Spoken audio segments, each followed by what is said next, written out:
Les larmes de Hiraterina Tofa entre regret et frustration après la polémique de son absence à Paris. Préparateur sportif dans l'équipe de France de surf, il aurait aimé à lui aussi célébrer la victoire de notre champion olympique à Paris. Il appelle à l'apaisement dans un live posté ce matin. Papeari accueille un nouveau meublé du tourisme, un projet familial qui a l'ambition de donner un nouvel élan touristique de ce côté de l'île. Portrait ensuite d'une dame au grand cœur, celle que tous les Polynésiens évassanés à Paris connaissent, la présidente de l'association Terame Paora, Nini Topata à Barnois. Tahiti versus Nouvelle-Calédonie, une rencontre au sommet et à la force des bras entre 4 ferristes calédoniens et une équipe tahitienne très en forme. C'était sous le Farepot et de la Pointe Vénus ce matin.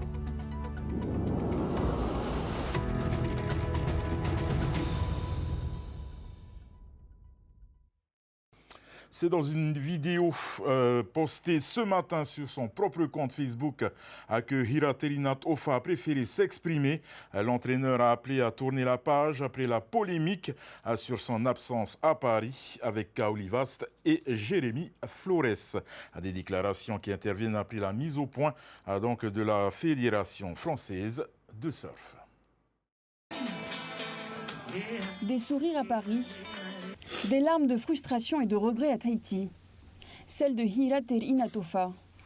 Dans un live ce matin, l'entraîneur apparaît profondément affecté par la tournure des événements. Je voulais pas qu'on en arrive là, je voulais en finir un peu en France tout simplement et féliciter les autres coachs que j'ai rencontrés, qu'on a travaillé, les autres coachs des autres équipes. Finir la boucle un peu quand même avec eux. J'avais du mal à digérer parce que on ne va pas oublier le travail de tout le monde. Un travail de près de 4 ans qui, du goût des internautes, manque de reconnaissance. L'absence du coach avec Kaoli Vast et Jérémy Flores, célébrés par des milliers de fans à Paris, n'a pas manqué de faire réagir sur les réseaux sociaux, notamment après le post de son épouse, très commenté et depuis supprimé. Pointé du doigt, Jérémy Flores a simplement rappelé qu'on ne lui a pas demandé son avis. Personnellement, je trouve scandaleux et je pèse mes mots que tout le staff n'ait pas été invité à Paris pour continuer la célébration tous ensemble. Je suis désolé, Jérémy, pour tout ce qui arrive. Je n'ai jamais voulu tout ça. On a tous gagné. Qu'on oublie toute cette polémique. Qu'on soit tous heureux. Qu'on profite. Que la Polynésie profite. L'objectif, c'était d'aller chercher des médailles et l'objectif a été atteint. Face à la polémique, la Fédération française de surf a tenu à recadrer les titres des uns et des autres. Rappelons que Jérémy Flores est l'unique représentant désigné de l'ensemble du staff technique et qu'il n'existe pas de poste d'entraîneur de l'équipe de France. Elle justifie enfin la venue de Jérémy Flores à Paris dans le cadre d'une mission dont il a été investi et qui va bien au-delà des Jeux de Paris 2024. Un reportage signé Esther Cuneo et retrouvez l'article détaillé sur tentvnews.pf. Et les prochains jeux, donc ceux de 2028, Teuraitir Aitupaia y pense déjà, après son rendez-vous manqué vendredi dernier, a blessé au coude. Le recordman de France du lancer de javelot n'était pas dans les meilleures conditions pour performer. L'athlète polynésien n'a donc pas réussi à se hisser en finale. Une cruelle désillusion pour le natif du Fénois. L'athlète de 24 ans a passé des examens médicaux et devra être donc opéré avant d'entamer une période de convalescence de plusieurs mois. Mais il promet de revenir encore plus fort. On l'écoute au micro de Wallis Glaise et Julien Panafieux. Déçu de la prestation. Après, j'essaye de retenir tout le positif de l'année, tout ce qui s'est passé avant, tout ce qui s'est passé en amont, tout ça. Et aussi le positif de la compétition, c'est-à-dire tout l'encadrement, le public était incroyable, tous ceux qui m'envoyaient des messages, tous ceux qui me soutiennent et m'encouragent depuis les débuts, j'essaie de garder tout ça durant ces jours qui passent, quoi. Je vais prendre le temps de bien me guérir avant pour revenir encore plus fort pour les prochaines échéances qu'il y aura dans les années à venir, sachant qu'avant 2028, il y a pas mal de championnats comme les championnats du monde et les championnats d'Europe où il faudrait être présent. Et cet accident mortel ce matin vers 10h30, une femme a perdu la vie après avoir été fauchée par un deux roues à Paea, face au temple mormon, donc au PK 26. La victime est décédée malgré les tentatives de réanimation. Une enquête est ouverte pour déterminer les circonstances de l'accident. Et c'est une grève qui aura été de courte durée, celle de New Rest Polynésie, qui fournit plusieurs milliers de repas aux écoles et aux compagnies aériennes, effectives depuis hier. La grève a été levée ce samedi matin sur les 5 points de revendication portés par l'intersyndicale. 4 ont été acceptés donc par la direction, dont la revalorisation des primes de froid, de caisse, d'insalubrité et l'instauration d'un capital retraite. Et direction la presqu'île maintenant, qui accueille un nouveau meublé du tourisme. Le sublime Tahiti Beach Retreat a officiellement été inauguré à Papeari. Derrière le nom de cette nouvelle structure se cache un projet familial, celui des Gowen, également propriétaire du très célèbre bar-restaurant Le Gauguin. Thomas Chabrol et Manu Mantai. Une vue imprenable sur le lagon, avec la presqu'île à l'horizon. Le décor est idéal pour concrétiser un projet familial et intergénérationnel. Jonathan Gowen a quitté le Fénois il y a 30 ans pour travailler à la City de Londres. Avec son épouse, il réalise le rêve de ses parents, créer une petite oasis touristique sur ce domaine, la même où Roger et Juliette Gowen ont fondé le restaurant Gauguin, le plus ancien restaurant de la Polynésie. Il y a un vrai héritage. Le restaurant a plus de 56 ans. Et on veut garder ce côté authentique, le côté vintage, le côté historique, qui est très très très important aujourd'hui. Le Sublime, c'est une extension de ce qu'ils ont créé, mais on passe de l'hébergement touristique qui manque à Tahiti, et surtout de ce côté de l'île. Fort d'une expérience dans l'immobilier international, Sandra Gowen apporte son expertise pour développer ce nouveau produit. La cible, la clientèle locale et internationale. 6 bungalows, une piscine, des espaces verts. Le concept reprend les codes d'un lieu de détente et de bien-être. Une structure à échelle humaine pour être le moteur d'un nouvel élan touristique aux portes de la presqu'île. Les 3 employés et les prestataires du site sont tous de Tevayuta. Nous, on reste vraiment dans cette vision pour la communauté de créer un lieu pour les locaux et pour les touristes, mais aussi un lieu pour ceux qui veulent travailler ici dans ce coin-là de l'île et de booster cette partie de l'île. Donc on reste dans cette vision de créer une destination ici. Cette nouvelle offre d'hébergement a déjà séduit une clientèle internationale. À 1 heure de Papeete, entre mer et montagne, la commune de Tevayuta se projette vers un tourisme durable, alliant nature et culture. Nous sommes dans une zone de la commune de Tevayuta, à Papeari, pas loin du Mutupu Uru de Mataya, de la passe Rautirare. Et il y a des connexions maritimes et terrestres originales à organiser. Il y a bien sûr cette visite demain importante dans un tour de l'île du musée Gauguin, qui va être un phare dans notre accueil touristique. La commune de Tevayuta a tous les atouts au niveau touristique, que ce soit des activités nautiques, terrestres, culinaires ou autres.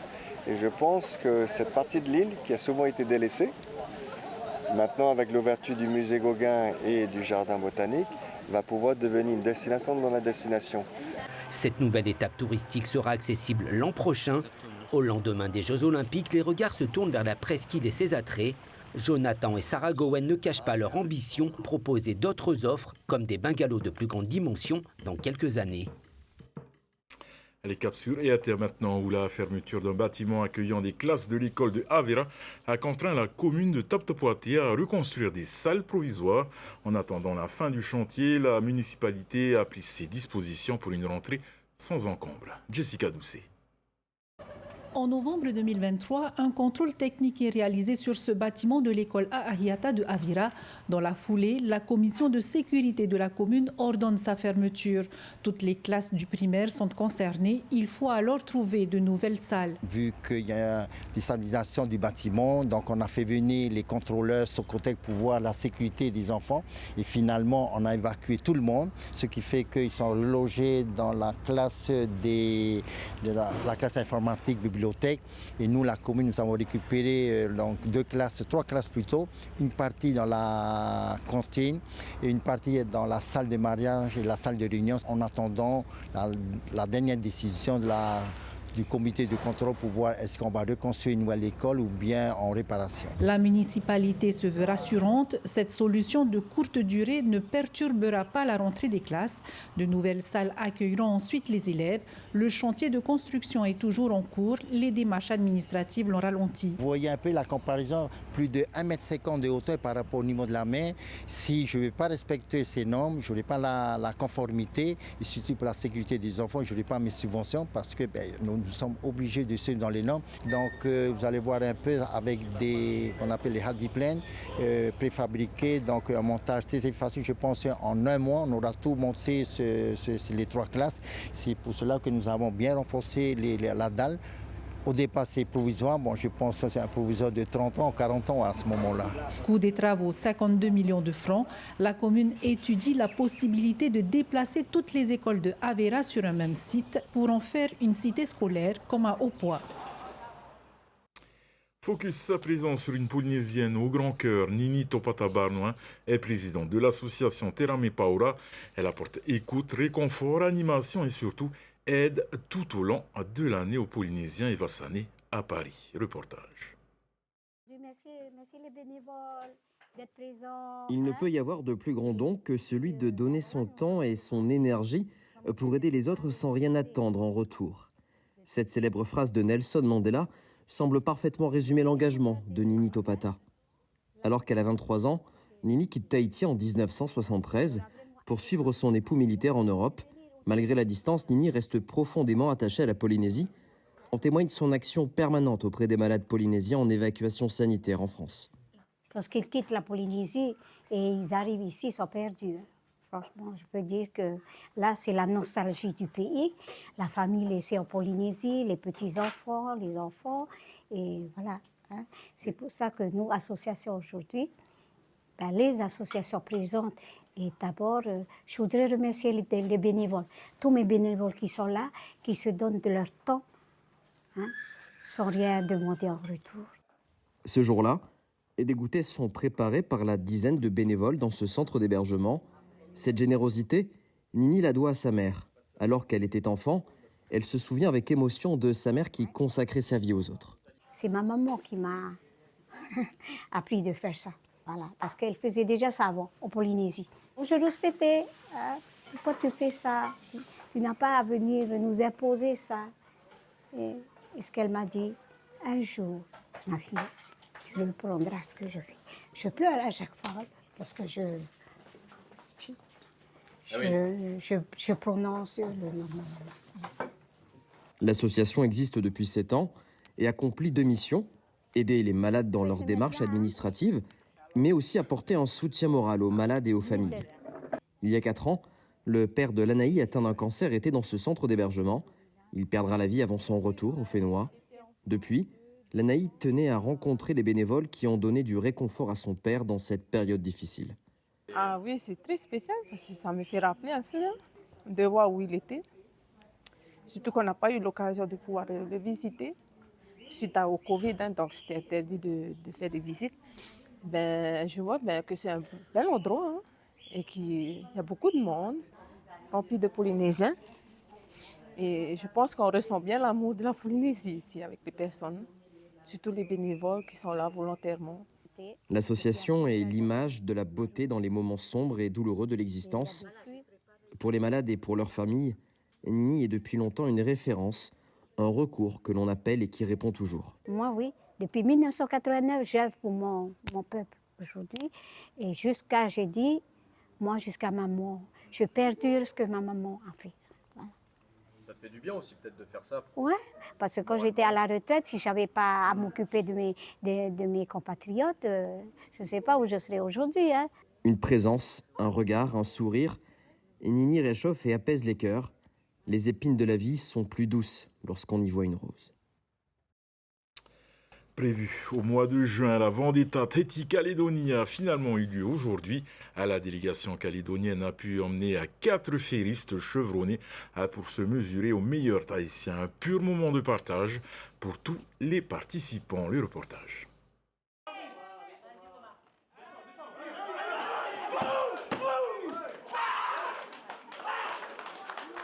C'est dans une ambiance de folie que les féristes calédoniens et tahitiens ont pu mesurer la force de leurs bras sous le faripot et de la Pointe Vénus.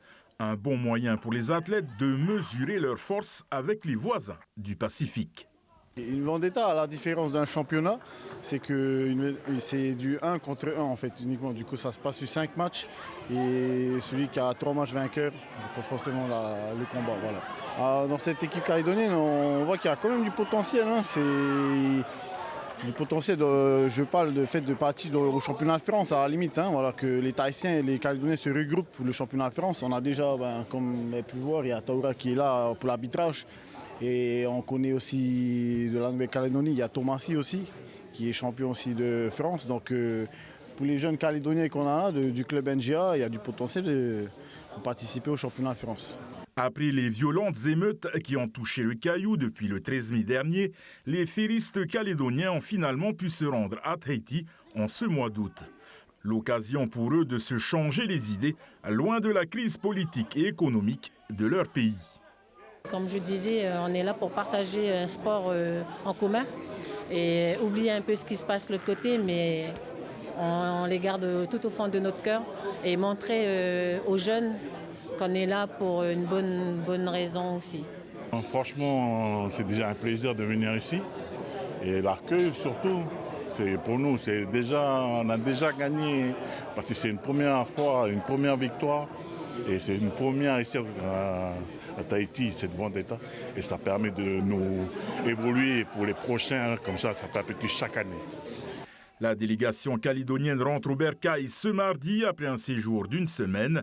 Une rencontre pour eux comme pour les Tahitiens qui servira de jauge pour les différents championnats internationaux et nationaux.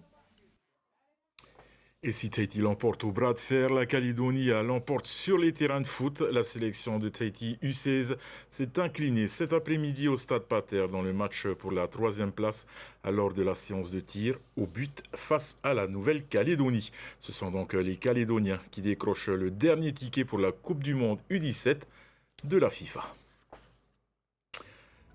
Voilà, nous arrivons au terme de cette édition. Votre soirée sur Tahiti Télévision. Ne manquez pas votre magazine de la Glisse Waves, suivi de Show Me Your Voice et Arnac. Au nom de toute l'équipe qui a préparé ce journal, merci de nous faire confiance.